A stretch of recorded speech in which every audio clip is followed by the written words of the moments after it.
Hello friends, welcome to Tiruppur சமையல் தமிழ். அனைவருக்கும் வணக்கம். இன்றைக்கி நம்ம பார்க்க போகிறது ஒரு சட்னி ரெசிபி தாங்க. துவரம்பருப்பு சட்னி தான் இன்றைக்கி நம்ம பார்க்க போகிறோம். இது ரொம்ப அருமையாக இருக்கும், எனக்கு ரொம்பவே பிடிக்கும். ரைஸ்க்கு ரொம்ப நல்லா இருக்கும். கண்டிப்பாக செய்து பாருங்கள். நம்ம வீடியோக்குள்ளே போகிறதுக்கு முன்னாடி நம்ம சேனல் சப்ஸ்கிரைப் செய்யாதவங்க சப்ஸ்கிரைப் பண்ணிக்கோங்க. பக்கத்தில் இருக்கிற பெல் சிம்பிள் கிளிக் பண்ணி ஆல் கொடுங்க. வாங்க எப்படி செய்கிறதுன்னு பார்க்கலாம். கடாய் வச்சுட்டேங்க. ஸ்டவ் மீடியம் ஃப்ளேமில் இருக்குது. இப்போது துவரப்பருப்பு சட்னிக்கு துவரப்பருப்பு இந்த கப்பில் ஒரு 3/4 கப் போட்டிருக்கிறேனுங்க. கொஞ்சமாக இது வறுபடுற அளவுக்கு ஆயில் விட்டு வறுத்துக்கலாங்க. வறுக்கிற அளவுக்கு ஆயில் விட்டுக்குங்க. நான் ஒரு 3/4 டீஸ்பூன் விட்டுருக்குறேன்.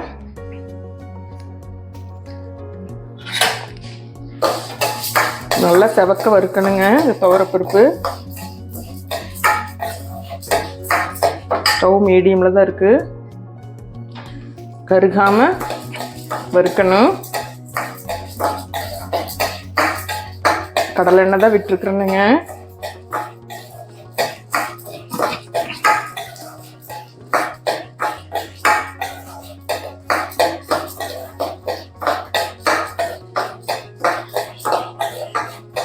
நல்லா செவந்து வரணுங்க.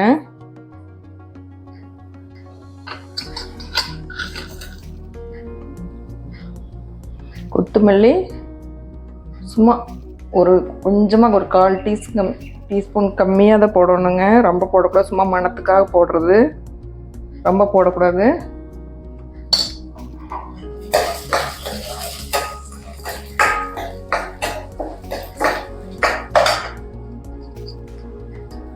ஜீரகம் கம்மியாக வரும், இவ்வளோ 1/4 டீஸ்பூனோட கொஞ்சம் கம்மியாக தான் போடணுங்க.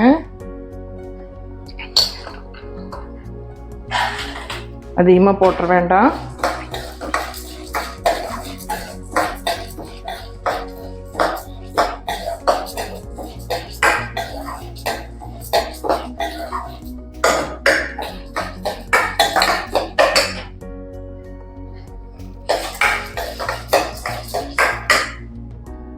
பூண்டு 2 பல் போடுறணுங்க. இதையும் வறுத்துக்கலாம். இந்த சட்னி ரொம்பவே அருமையாக இருக்கும். ரைஸ்க்கு டக்குன்னு செய்திடலாங்க. வறுத்தா போதும், ஆற வச்சு டக்குன்னு அரைச்சி செய்திடலாம். டேஸ்ட்டும் ரொம்ப நல்லா இருக்கும்.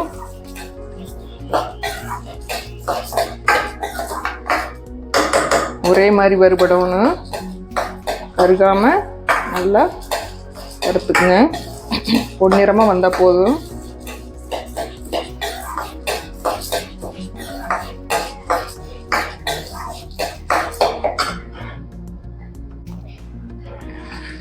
இன்னும் கொஞ்ச நேரம் வறுபடணுங்க. வரமிளகாய் ஒரு 5 2ஆக கட் பண்ணி போடணுங்க.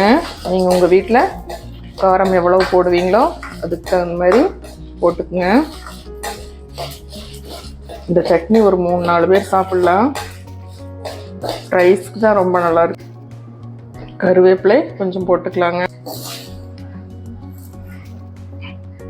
இந்த அளவுக்கு வறுபட்டால் போதுங்க. நல்லா செவந்து கோல்டன் ப்ரௌன் கலர் வர வரைக்கும் வறுத்த போதும். இப்போது தேங்காய் ஒரு 1/2 கப்பு கொஞ்சம் கம்மியாக போட்டிருக்கணுங்க. ஒரு கைப்பிடி அளவுக்கு போடுங்க. 1/4 கப்பு கொஞ்சம் அதிகமாக இருக்கும். ஒரு கைப்பிடி அளவுக்கு இருக்கும். நீங்கள் துருவி கூட போட்டுக்கலாம். நான் கட் பண்ணி போட்டிருக்கிறேன், நீங்கள் துருவி கூட போட்டுக்கலாம். இது லேசாக வதங்கினா போதும். தேங்காய் ரொம்ப வறுக்க வேண்டியதில்லை.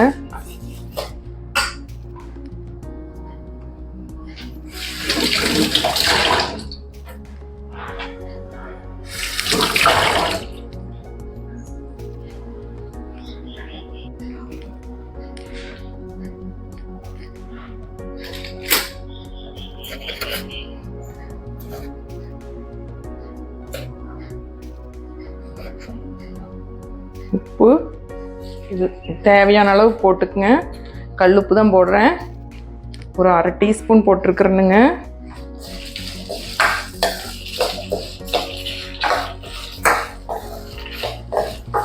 நீங்கள் உங்கள் வீட்டில் எவ்வளோ போடுவீங்களோ அதுக்கு தகுந்த மாதிரி டேஸ்ட் பண்ணி பார்த்துட்டு கூட அரைக்கும்போது பத்தலினா கூட டேஸ்ட் பண்ணி பார்த்துட்டு கொஞ்சம் போட்டு அரைச்சிக்கலாம்.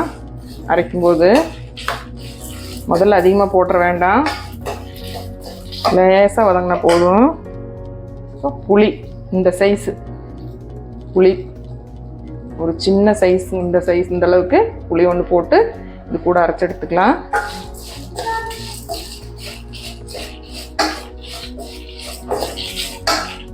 புளி வறுபடணுங்கிறது இல்லை, அரைக்கும் போது கூட கூட வச்சு அரைச்சிக்கலாம். இதையே ஆறுனதுக்கப்புறமா கொஞ்சமாக அரைக்கிற அளவுக்கு தண்ணி கொஞ்சமாக விட்டுங்க. கெட்டியாத்தான் இருக்கணும் இந்த சட்னி, குழகுழன்னு இருக்கக்கூடாது. அரைக்கிற அளவுக்கு கொஞ்சமாக விட்டு விட்டு அரைச்சி எடுத்துக்குங்க. கெட்டியாக தான் இருக்கணும். ஆறுனதுக்கப்புறம் அரைச்சி எடுத்துகிட்டு வரலாம். சட்னிக்கு மிக்ஸி ஜாரில் போட்டுனுங்க.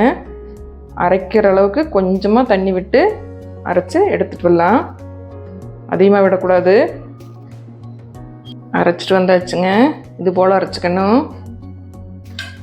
இது போல் அரைச்சிக்கணுங்க. ரொம்ப நைஸாக அரைக்க வேண்டியதில்லை, கொஞ்சம் குறகுறப்பாக இருந்தால் கூட நல்லா இருக்கும். ரொம்ப ரொம்ப நைஸாக அரைக்க வேண்டியதில்லை. இந்த மாதிரி அரைச்சி எடுத்துக்குங்க. இதுதான் ரைஸ் ரொம்ப நல்லாயிருக்கும். இந்த அளவுக்கு கெட்டியாக அரைச்சிக்கணும். இதுக்கு தாளிச்சுக்கலாம்.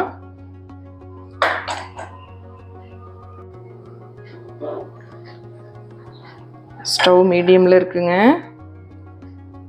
பேன் சூடாகட்டும். கடலை எண்ணெய் தான் விடுறேன், 1 டீஸ்பூன் விட்டுக்கலாம். தாளிக்கிற அளவுக்கு விட்டுருக்கணுங்க. எண்ணெய் சூடாகட்டும். எண்ணெய் சூடாகட்டும். சூடாக இருக்குங்க. கடுகு ஒரு 1/4 டீஸ்பூன் போட்டுக்கலாம். பொரிஞ்சு வரட்டும். இது கூடயே வெள்ளை உளுந்து பருப்பு,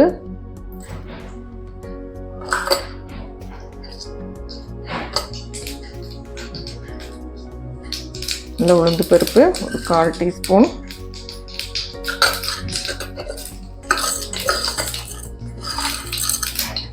கடலைப்பருப்பு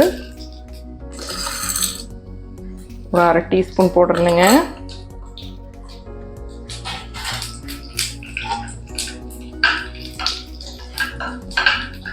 வறுபடட்டும். போடும்போது சட்னி நம்ம பிசைஞ்சு சாப்பிடும்போது இந்த கடலைப்பருப்பு ரொம்ப டேஸ்ட் ரொம்ப நல்லா இருக்குங்க. கடிபடும்போது சட்னி ரொம்ப அருமையாக இருக்கும்.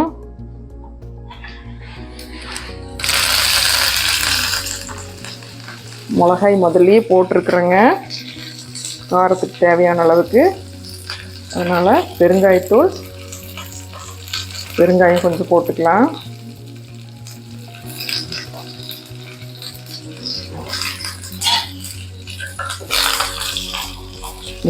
சட்னியில் கொட்டி கலந்துக்கலாங்க.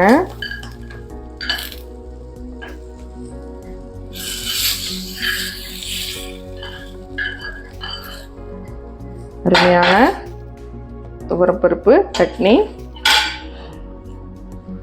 ரெடி.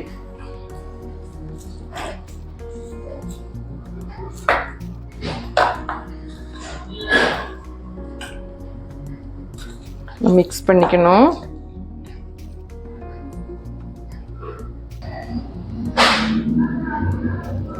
நல்லா தாளிச்சு கொட்டினதை மிக்ஸ் பண்ணிக்கலாங்க.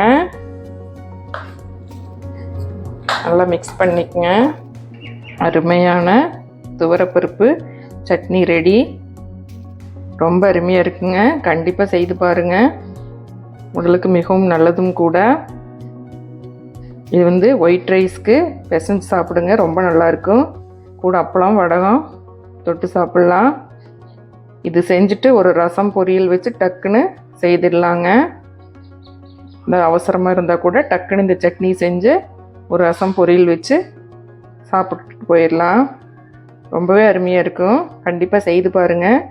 பிடிச்சிருந்தா உங்களோட ஃப்ரெண்ட்ஸுகளுக்கும் ஷேர் பண்ணுங்கள், லைக் பண்ணுங்கள். என்றும் உங்கள் அன்பில் அருணா. By by.